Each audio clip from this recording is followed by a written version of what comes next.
This is the basic rules of the first edition of The Dark Eye, das schwarze Auge.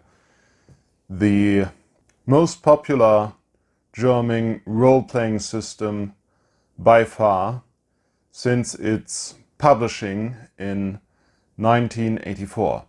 This is actually the 25-year anniversary edition, which is from 2009. So even this book is already 11 years old, and The Dark Eye is by now 36 years old. The Dark Eye originally started as a translation project for the original basic Dungeons and Dragons, but the publisher Schmidt-Spiele, a big German board game company, didn't get the license terms from TSR, the original publisher of Dungeons and Dragons, they wanted. So that fell through, and they got their own authors to work on their own role-playing system. And this is what they came up with. The lead author on the project was Ulrich Kiesow, a very prominent figure in the German role-playing scene. He's like the grandfather of German roleplay.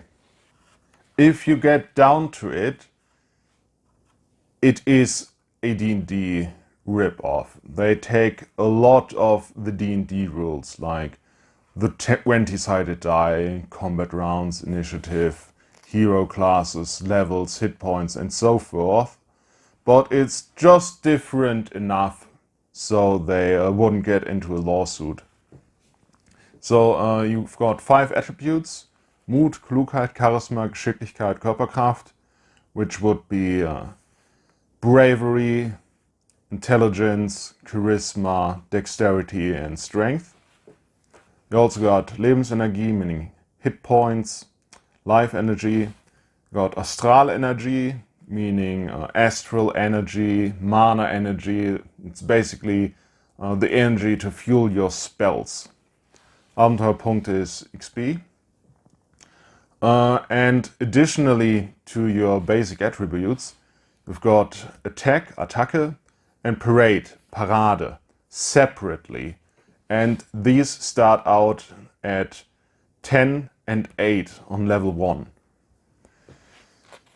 Now, the combat system is slightly different from D&D. You don't have a fixed number you've got to hit with your roll, but first you make a check to see if your attack could potentially hit by rolling under your attack. This is a roll under system in general. And then if the attack hits, your target can try a parade to negate the attack. Also, level 1 characters start with 30 hit points, and a basic longsword does 1d6 plus 4 damage, so a maximum of 10 damage. And that means you hit only half of the time on level 1.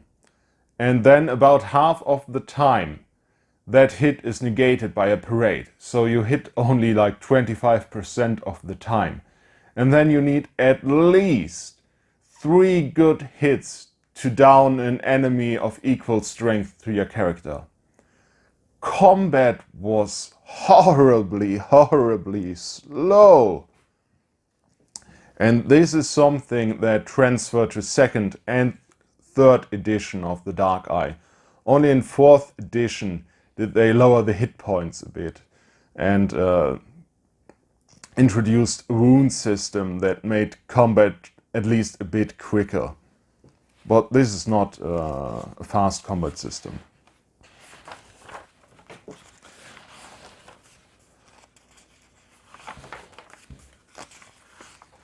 We've got some nice black and white illustrations.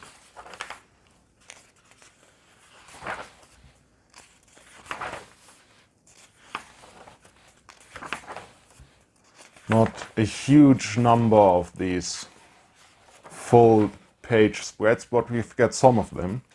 And this one's pretty cool. I once ran a very low power, very low fantasy campaign, and I was inspired by a document that was called Das dreckige Aventurien, meaning the dirty Aventuria. Aventuria is the setting of the Dark Eye.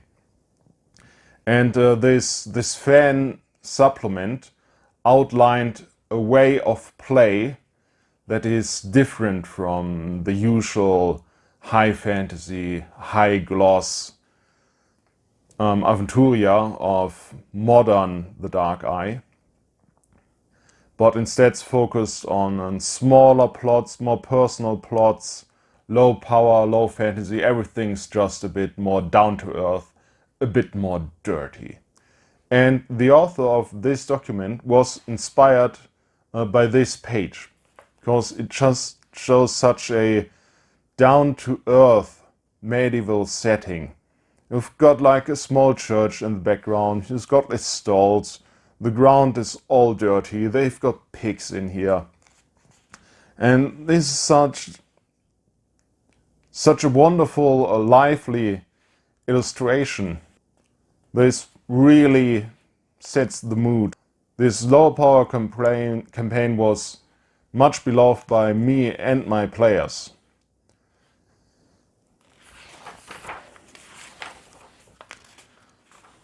So we've got the weapons here. Name, damage they do, and they also got a modifier on attack and or parade. So really heavy unwieldy weapon will be worse on the parade or even on the attack, like big two-handed sword has -3 to attack, -4 to parade. Really heavy, clumsy weapon, but it does a bit more damage. It does 2 more damage than your regular sword, which has 0 attack parade modifiers. The regular sword is just the best weapon by far. This is horribly balanced. Also, this weapon has a Bruchfaktor, a breaking factor. So weapons could break in combat and regularly did.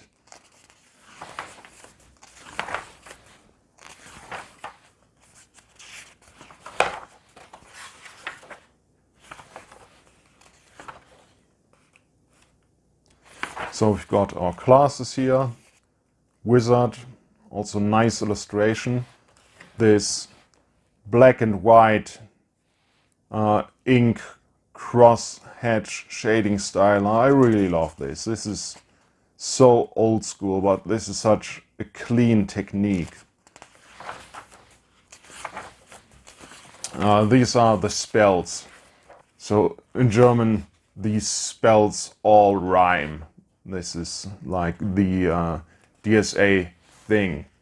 All of the spells are rhyme. We've got here a basic light spell. Flim flam funkel, bring Licht ins Dunkel. Your basic combat spell. Fulminictus Donnerkeil, schlage drein Schwert und Beil.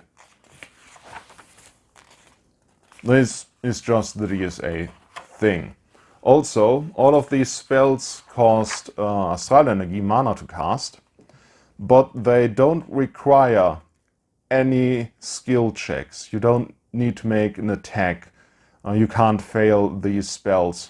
So these are way better than hitting your enemy with a sword. By far.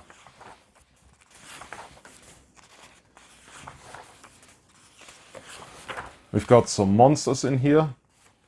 So we've got your basic orcs, goblins, trolls, kobolds, ogres, and so forth. What is unique about the Dark Eye orcs and goblins is that they've got a fure.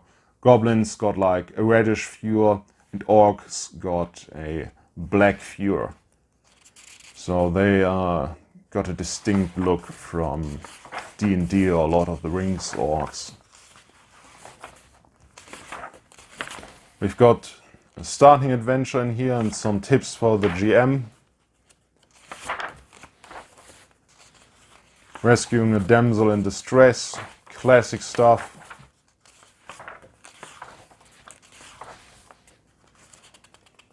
Think this is even a solo adventure you can play on yourself, like in the old fighting fantasy books. They published a huge number of solo adventures and regular adventures over the years. The Dark Eye got a huge output. They've got like an advancing meta plot. So for each year that passes in the real world, 1 year will pass in the game world of Aventuria. And what happens in this time will be told through adventures or through the, I think, yearly, or may have been monthly or bi-monthly at some point, magazine for the Dark Eye, the Aventurische Bote. So like the Aventurian Gazette, an in-game newspaper and a play resource for the Dark Eye. That's actually a cool thing about it. Over the years, the world of Aventuria has been worked out and described in huge detail, and if you like that, this is a good setting for you. You can find tons of pre-made adventures, campaign bands, regional descriptions. There's just a ton of material out there. Oh, there's a nice little battle scene here.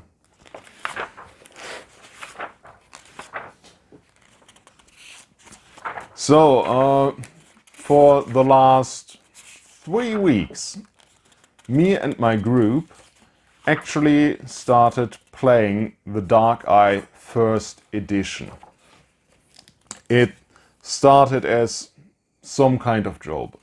I was offering in my WhatsApp group to GM something, and on that list, meant as a joke, was the Dark Eye First Edition. But because most of my friends are nostalgic for the Dark Eye, even though they didn't start in first edition but second or third, they all played it in the past or are still playing it. So the Dark Eye First Edition was what they wanted to play. But as you might have heard from my description, the system is not without its flaws. So, what I did, I, for one thing, modified the setting. The normal setting is just way too glamorous and happy worldy for my taste. I like really dark settings. So, there's one official The Dark Eye campaign, a huge campaign called Die 7 Gezeichneten, the 7 Marked Ones. And it's a campaign about the return of the Dark Lord, the Sorcerer Lord Borberat, and his campaign to subjugate, to conquer all of Aventuria, and how the 7 Marked Ones, how the heroes stop him. The basis for my new campaign is Borberat won. He conquered all of the Middle Kingdoms and abolished the Church of the 12 Gods. He replaced the Emperor with himself and established a new order the way he saw fit. So now we play 32 years later, in the year 32 Borberat. The players start out level 1 as fairly normal guys. We've got a blacksmith and his apprentice. We've got the local hunter.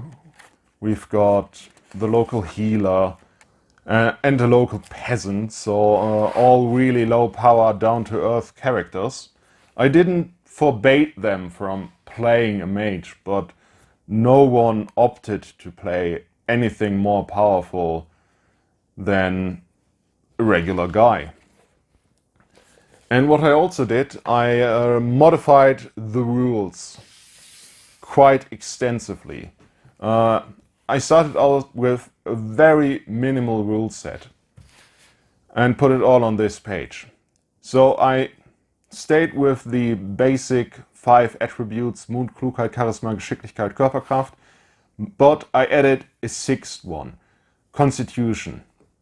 And I use this both as an attribute to have checks on and also as your hit points.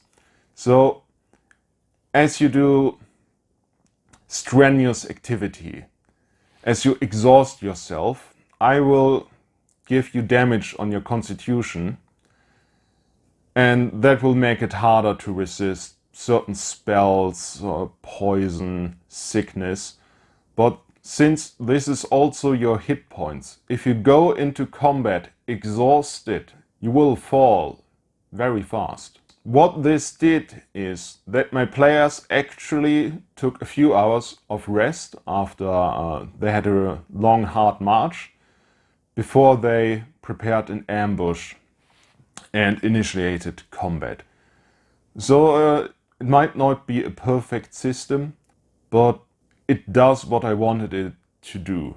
It does make my players think about how fresh their characters are, how exhausted they are, and that these are mortal people that do have to take a break from time to time.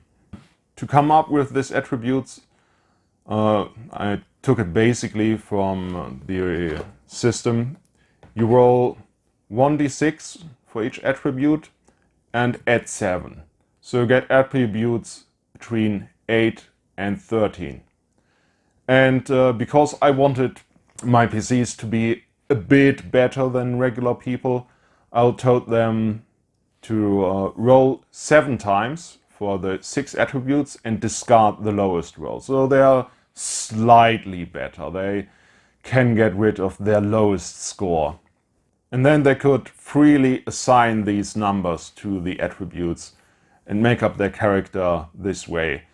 And instead of a class, they just told me what their character's job were, what the occupation was in the beginning of the campaign. And we work our way from there.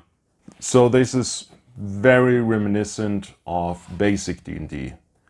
Later editions of The Dark Eye, from 2nd edition 4th, had a skill system, an elaborate skill system, because for a skill check you would have to roll 3 dice on 3 of your attributes and make all of these checks. You could use your skill points to make up for the difference between your rolls and your attribute scores. The thought behind that was that for a skill, usually more than one attribute is important. But in my opinion, that system is just way too slow. I also have my own weapons list. I took the very basic concept: weapons do a number of d6 damage. In the Dark Eye, you only use d6 for damage dice. No d4, no d8, no d10, no d12, only d6. And he used just an increasing number of them for bigger weapons. And they usually also have a damage modifier. So I've got my basic quarterstaff here for 1d6 damage. Then I've got short bow, 1d6 plus 2. Knife, 1d6. And here I've got huge felling axe or sledgehammer for 3d6, but it also got -4 attack, -4 to parade. I took this system because it gives a bit of more character to the weapons, makes them a bit more different than just having the damage number. So what I did, deciding on how nimble a weapon is, it would be easier or harder to attack with it. So really fast and nimble weapon like a dagger has no penalty to attack, but a really heavy weapon like this sledgehammer would have a -4. I've got a top heavy falchion in here. It does huge damage, +4 damage, but -2 attack. Still a pretty good weapon. And if the weapon is nimble and really long, if it's got good reach, it would give you a bonus for your parade, because you can keep the enemy at a distance. So the quarterstaff only does 1d6 damage, but got +1 to parade. Same with a spear, but the spear also does 1d6 +4 damage. So spear is a really good weapon in this system. And I'm just making this up as I go. Down here I've got my list of herbs that the players can find and use. So far they only found and used one herb, so it's a really short list. This is Wurzelkraut. This is a common healing herb in Aventuria. This just gives a +5 bonus for a check to heal someone. This actually already saved one PC's life. And I will just make all of this up as I go. I plan that eventually some of the PCs will get magical ability, and they will probably have a form of free magic without set spells, but with some limitations by the type of spells, the type of magic they can do. So I'm combining a rules light RPG system with a hard magic system. At least that's what I'm thinking right now. Then they will be able to get some special fighting abilities, like 2 dual wielding weapons or some other fighting styles. So we already played 3 sessions with this really simple rule set, and it turned out to be enough. We handled pretty much everything through description, theater of the mind, combat and role-playing, so I don't need a huge rule set. Rulings over rules. And both me and my players had a lot of fun. I think this campaign might go on for a long while, and I'll be adding to these rules. So yeah, this is the Dark Eye 1st edition and what I made of it. It's like the dark hack. I actually called it Das schwarze Auge schwarz, so the dark eye dark. That's all I have for today. Thanks for watching and goodbye.